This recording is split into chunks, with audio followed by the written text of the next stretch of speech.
Hi everyone, ನಾನು ಅಕ್ಷತಾ. ಎಲ್ಲರೂ ಹೇಗಿದ್ದೀರಾ? ಚೆನ್ನಾಗಿದ್ದೀರಾ ಅಂತ ತಿಳ್ಕೊಂಡಿದ್ದೇನೆ. ನಾನು ಇವತ್ತು ಬೆಳಗ್ಗೆಯಿಂದ ವಿಡಿಯೋ ಮಾಡಿದ್ದೇನೆ. ಇಲ್ಲಿ ನೋಡಿ ರಂಗೋಲಿ. ನನಗೆ ರಂಗೋಲಿ ಹಾಕೋದಂದರೆ ತುಂಬ ಇಷ್ಟ. ಬೆಳಗ್ಗೆ ಬೇಗ ಎದ್ದು ಹೊಸ್ತಿಲು ಪೂಜೆ ಎಲ್ಲ ಮಾಡಿ, ಸ್ನಾನ ಮಾಡಿ, ದೇವರ ಪೂಜೆಯನ್ನು ಮಾಡಿ, ನಾನು ಇವತ್ತು ಮಾರ್ನಿಂಗ್ ಡ್ರಿಂಕಿಗೆ ಕಾಫಿ ಅಥವಾ ಟೀ ಏನು ಮಾಡ್ಕೊಂಡಿರಲಿಲ್ಲ. ನೆಲ್ಲಿಕಾಯಿ ಡ್ರಿಂಕ್ ಮಾಡ್ಕೊಂಡಿದ್ದೆ. ಅದರ ರೆಸಿಪಿ ನಾನು ಶಾರ್ಟ್ಸಲ್ಲಿ ಯೂಟ್ಯೂಬ್ನಲ್ಲಿ ಹಾಕಿದ್ದೇನೆ, ಪ್ಲೀಸ್ ನೋಡಿ.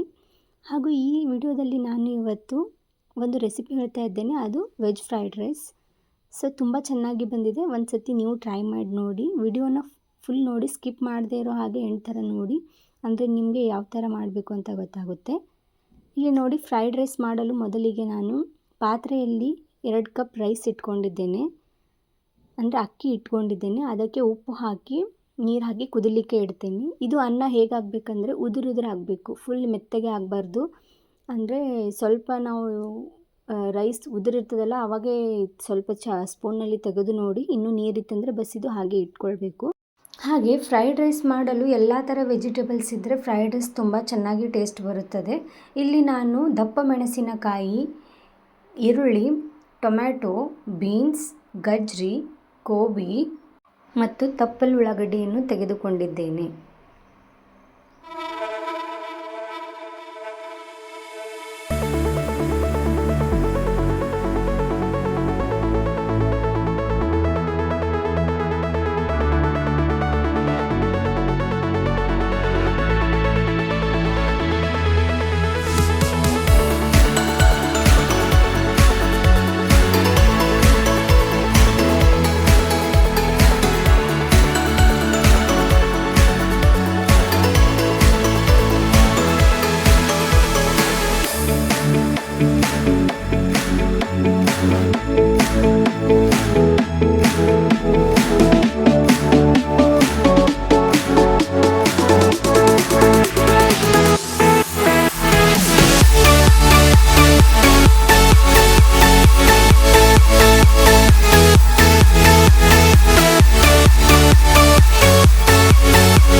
ಈಗ ಎಲ್ಲ ತರಕಾರಿಗಳನ್ನ ಸಣ್ಣದಾಗಿ ಕಟ್ ಮಾಡ್ಕೊಂಡಿದ್ದೇನೆ. ಇಲ್ಲಿ ನೋಡಿ, ರೈಸ್ ಕರೆಕ್ಟಾಗಿ ಬೆಂದಿದೆ ನಮ್ಮದು. ಇದರಲ್ಲಿ ಕೆಳಗಡೆ ಇನ್ನೂ ಸ್ವಲ್ಪ ನೀರಿದೆ, ಅದಕ್ಕೆ ನಾನು ಜಾನಲು ಬಿಡುತ್ತೇನೆ. ಈ ಥರ ರೈಸ್ ಆದರೆ ಫ್ರೈಡ್ ರೈಸ್ ತುಂಬ ಚೆನ್ನಾಗಿ ಬರುತ್ತದೆ. ಒಂದು ತೂತಿನ ಚಾಣಿಯಲ್ಲಿ ರೈಸ್ ಮಾಡಿದ ಅನ್ನವನ್ನೆಲ್ಲ ಅದಕ್ಕೆ ಬರಕಬೇಕು. ಅದರಲ್ಲಿ ಕೆಳಗಡೆ ಎಲ್ಲ ನೀರು ಜಾನುತ್ತದೆ. ಮತ್ತು ನಾವು ಎಲ್ಲ ತರಕಾರಿ ಫ್ರೈ ಮಾಡ್ಕೊಳ್ತಾನೆ ಅದು ಆರುತ್ತದೆ, ಅಂದರೆ ತಣ್ಣಗಾಗುತ್ತದೆ. ಈಗ ಫ್ರೈಡ್ ರೈಸ್ ಮಾಡಲು ವೆಜಿಟೇಬಲ್ ಮೊದಲೇ ಫ್ರೈ ಮಾಡ್ಕೊಳ್ಬೇಕಾಗುತ್ತೆ. ಅದಕ್ಕೆ ಎಣ್ಣೆಯನ್ನು ಹಾಕಿ ಅದಕ್ಕೆ ಜೀರಿಗೆ ಹಾಕಬೇಕು. ಎಣ್ಣೆ ಕಾಯ್ದ ನಂತರ ಜೀರಿಗೆ ಹಾಕಬೇಕು. ಜೀರಿಗೆ ಸ್ವಲ್ಪ ಚಟಪಟ ಅನ್ನುವವರೆಗೂ ಬಿಟ್ಟು ನಂತರ ಅದಕ್ಕೆ ನಾವು ಹೆಚ್ಚಿಕೊಂಡಿರುವ ತರಕಾರಿಯನ್ನು ಒಂದೊಂದಾಗಿ ಹಾಕಬೇಕು.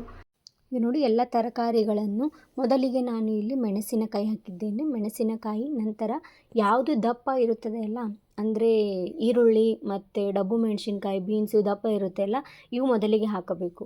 ಮತ್ತು ಇಲ್ಲಿ ಐಟಮ್, ಅಂದರೆ ನಾವು ಚೈನೀಸ್ ಐಟಮಲ್ಲಿ ಯಾವುದೇ ಐಟಮ್ ಮಾಡಿರಲಿ, ಎಲ್ಲ ತರಕಾರಿಗಳು ಫುಲ್ ಬೆಂದಿರಬಾರ್ದು. ಸ್ವಲ್ಪ ಕಚ್ಚಾ ಇದ್ದರೆ ಅವು ಇನ್ನೂ ಟೇಸ್ಟ್ ಕೊಡುತ್ತೆ. ಈಗ ನೋಡಿ, ರೆಸ್ಟೋರೆಂಟಲ್ಲಿ ಆಗಲಿ, ಸ್ಟ್ರೀಟ್ ಫುಡ್ ಆಗಲಿ, ನಾವು ಚೈನೀಸ್ ಫುಡ್ ತಿಂದರೆ ಅಲ್ಲಿ ನಾವು ದಪ್ಪ ಮೆಣಸಿನಕಾಯಿ ಮತ್ತು ಉಳ್ಳಾಗಡ್ಡಿ ಎಲ್ಲ ಹಾಗೆ ಕಚ್ಚಾ ಇರುತ್ತೆ, ಅಂದರೆ ಅದು ಟೇಸ್ಟ್ ಕೊಡುತ್ತದೆ. ಸೊ ತುಂಬ ಫ್ರೈ ಮಾಡ್ಕೊಳ್ಬಾರ್ದು. ಚೆನ್ನಾಗಿ ನಮಗೆ ಹಸಿ ವಾಸನೆಯದು ಹೋಗ್ತದಲ್ಲ, ಅಲ್ಲಿವರೆಗೂ ಅದನ್ನು ಫ್ರೈ ಮಾಡ್ಕೊಳ್ಬೇಕು ಚೆನ್ನಾಗಿ.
ಈಗ ನೋಡಿ ಇದಕ್ಕೆ 1 ಸ್ಪೂನ್ ಉಪ್ಪು ಹಾಕ್ತೇನೆ, ಇನ್ನೂ ಚೆನ್ನಾಗಿ ಫ್ರೈ ಆಗುತ್ತದೆ.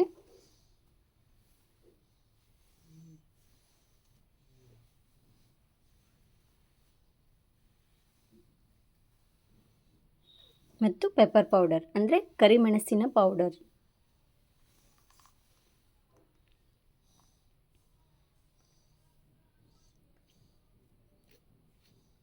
ಚೆನ್ನಾಗಿ ಫ್ರೈ ಮಾಡಿಕೊಂಡ ನಂತರ ರೈಸ್ ನಮ್ಮದು ಆರಿದೆ. ಈಗ ನೋಡಿ ರೈಸ್ ಆರಿದೆ. ಇದಕ್ಕೆ ರೈಸ್ ಬರ್ಕುತ್ತೇನೆ ನಾನು ಮಾಡಿಕೊಂಡಿರುವ ಎಲ್ಲ ರೈಸನ್ನು ಇದರಲ್ಲಿ ಹಾಕಿ ಚೆನ್ನಾಗಿ ತಿರುವಬೇಕು.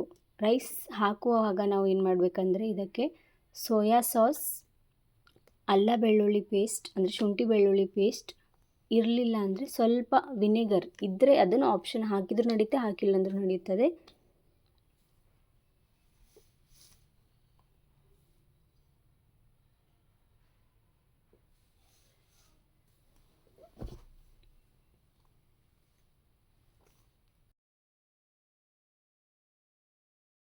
ಈಗ ನೋಡಿ ನಾನು 1 ಸ್ಪೂನ್ ಮತ್ತು ಮೇಲೆ ಒಂದು 1/2 ಸ್ಪೂನಷ್ಟು ಸೋಯಾ ಸಾಸ್ ಹಾಕ್ತಾ ಇದ್ದೇನೆ. ಈ ಸೋಯಾ ಸಾಸ್ ಹಾಕೋದ್ರಿಂದ ಚೈನೀಸ್ ಐಟಮ್ ತುಂಬ ಚೆನ್ನಾಗಿ ಟೇಸ್ಟ್ ಬರುತ್ತೆ. ಇದರಿಂದನೇ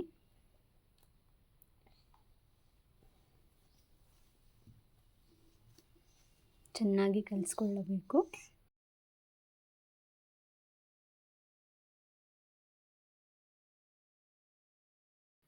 ಈಗ ಮೇಲ್ಗಡೆ ಹೆಚ್ಚಿಕೊಂಡಿರುವಂತಹ ಕೊತ್ತಂಬರಿ ಮತ್ತು ಉಳ್ಳಾಗಡ್ಡಿ ತಪ್ಪಲವನ್ನು ಹಾಕ್ತಾ ಇದ್ದೇನೆ. ಇದರಿಂದ ತುಂಬ ಚೆನ್ನಾಗಿ ಟೇಸ್ಟ್ ಬರುತ್ತದೆ. ನಮ್ಮ ಫ್ರೈಡ್ ರೈಸ್ ತುಂಬ ಚೆನ್ನಾಗಿದೆ ಫ್ರೆಂಡ್ಸ್. ನಾನು ಟೇಸ್ಟ್ ಮಾಡಿ ನೋಡಿದ್ದೆ, ಸಖತ್ತಾಗಿ ಬಂದಿತ್ತು. ನೀವು ಒಂದು ಸಲ ಟ್ರೈ ಮಾಡಿ ನೋಡಿ ಮನೆಯಲ್ಲಿ. ನನ್ನ ಚಾನಲನ್ನು ಇನ್ನೂ ಯಾರ್ಯಾರು ಸಬ್ಸ್ಕ್ರೈಬ್ ಮಾಡಿಲ್ಲ, ಪ್ಲೀಸ್ ಚಾನಲನ್ನು ಸಬ್ಸ್ಕ್ರೈಬ್ ಮಾಡಿ. ಹೀಗೆ ಒಳ್ಳೆ ರೆಸಿಪಿಗಳು ಮತ್ತು ವಿಡಿಯೋಗಳನ್ನು ಮಾಡಿ ಹಾಕುತ್ತೇನೆ. Thank you for watching. ನೀವು ಟ್ರೈ ಮಾಡಿ ನೋಡಿ. Bye friends.